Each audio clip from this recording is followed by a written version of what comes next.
परभणी लोकसभेच्या जागेवर सुरुवातीपासूनच राष्ट्रवादी काँग्रेसचा दावा होता।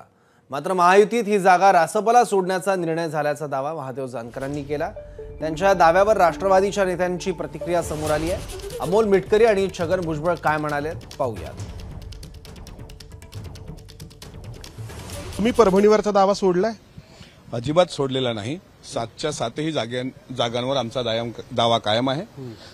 कुठं 19-20 होत असेल तर ते वरिष्ठ पातळीचे नेते ठरवतील, म्हणजे महायुतीचे सर्व नेते, पण 7ही जागेंवर आमचा दावा कायम आहे। 7 जागा कोणत्या?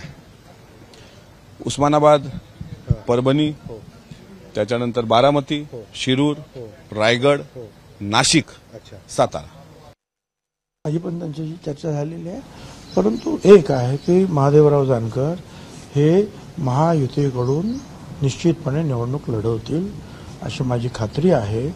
आणि मग ती जागा कोणी त्यांना द्यायची, राष्ट्रवादीने द्यायची, त्याने द्यायची, याने द्यायची, हे सगळ्याचा उलगडा जे आहे 1-2 दिवसात होईल। एबीपी माझा, उघडा डोळे बघा नीट।